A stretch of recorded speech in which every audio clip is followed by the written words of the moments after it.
हूं आपका मेजबान असदुल्ला सिद्दीकी और आप देख रहे हैं टीएन न्यूज के प्रोग्राम मेरे कराची में। आप सबको खुशामदीद कहता हूं। जी, मेरे साथ आज के इस प्रोग्राम में शामिल है मेहमान हमारे आज आए हैं। एक सोशल वर्कर है शाकिर रजा साहब मेरे साथ मौजूद हैं, जो कि कराची के ऊपर बड़ी कमांड्स रखते हैं और कराची के बिगड़ते हुए इंफ्रास्ट्रक्चर, कराची की माशी हालात के ऊपर और कराची के मौजूदा हाल में जो तालीम का कत्ले आम किया गया है उसके हवाले से मैंने आज इनको अपनी इनकी खिदमत हासिल करने के लिए बुलाया है। जनाब शाकिर रजा साहब, अस्सलाम वालेकुम। वालेकुम अस्सलाम सर, कैसे आप? खैरियत से? ठीक है, बहुत शुक्रिया, दुआएं आपकी। सर, हाल ही में कराची की तालीम को कत्ले आम के तौर पे जिसे कहते हैं कि उसका बिल्कुल सफ़े हस्ती से मिटाने का एक प्लान बना लिया गया है और इंफ्रास्ट्रक्चर आपका तबाह हो चुका है।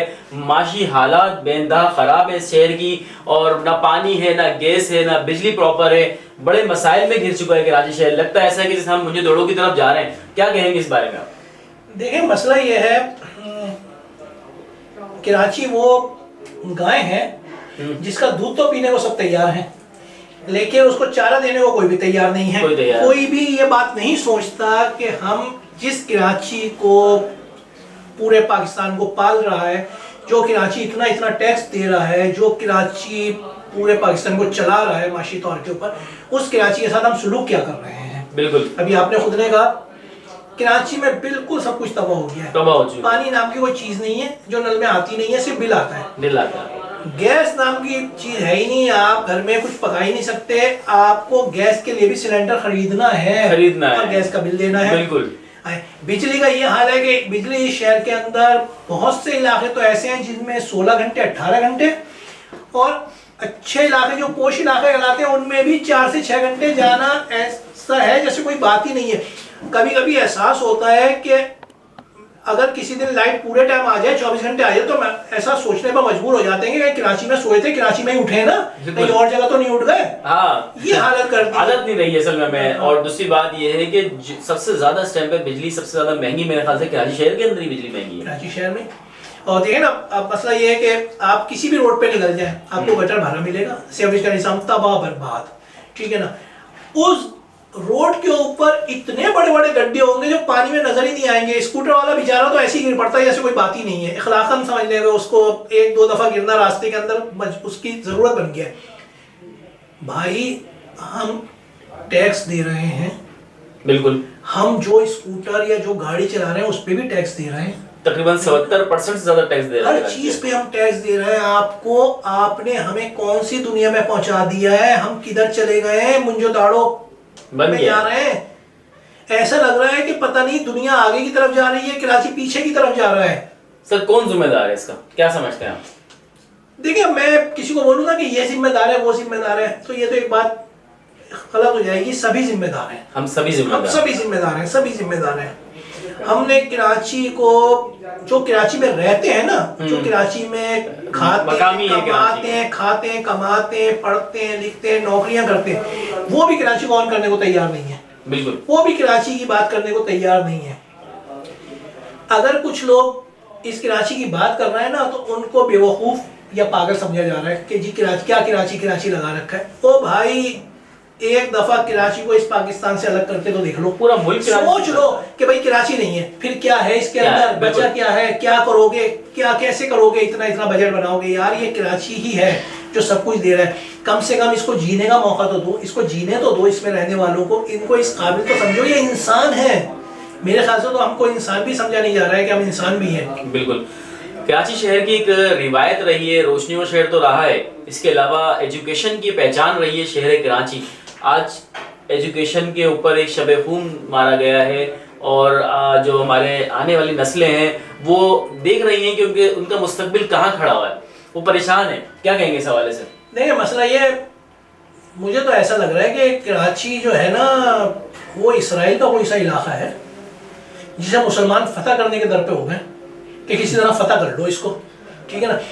ओ भाई, इस कराची में वो बच्चा जिसको स्कूल के अंदर, कॉलेज के अंदर बेहतर समझा जाता है, मोहल्ले वाले, इलाके वाले उसे तालीम के मेयार को उसके बहुत बेहतर समझते हैं, वो बच्चा 33% नंबर ला रहा है। कैसे? उस बच्चे को 40%, किस तरह? और आप दूसरे शहरों में जाके देखें, सिंध के बाकी शहरों में देखें तो वहाँ 90% रिजल्ट आ रहा है।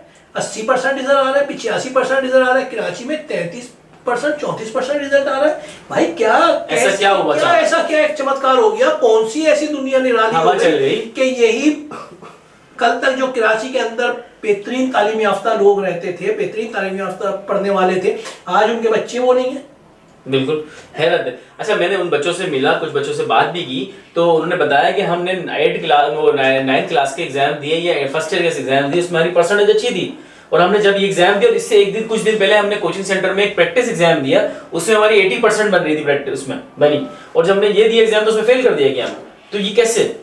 तो मैं कौन लोग हैं वो जो? ये तो एक सोची समझी साजिश समझ लें, या ये सोचा समझा मंसूबा ऐसा समझ लें कि जानबूझ के ये किया जा रहा है कि कराची के नौजवानों को, कराची के बच्चों को इस हद तक दिल बर्दाश्त कर दिया जाए कि वो ये सोचने में मजबूर हो जाएं कि हम कहाँ जी रहे हैं और हम कहाँ रह रहे हैं। मेरी तो एक दरख्वास्त है अरबाब इख्तियार से, ख़ास तौर पे वफाक पाकिस्तान से, चीफ ऑफ आर्मी स्टाफ से दरख्वास्त है कि भाई इस कराची को खुदा के वास्ते इस्लामाबाद के हवाले कर दो, हमें इस्लामाबाद के हवाले कर दो, इस्लामाबाद से हमें कंट्रोल करने लगो। कम से कम इसको कुछ तो इसके हाल पे रहम खाओ, कुछ तो इसके हाल पे रहम खाओ, कुछ तो हमें हमारे लिए सोचो कि हम भी इंसानी हैं।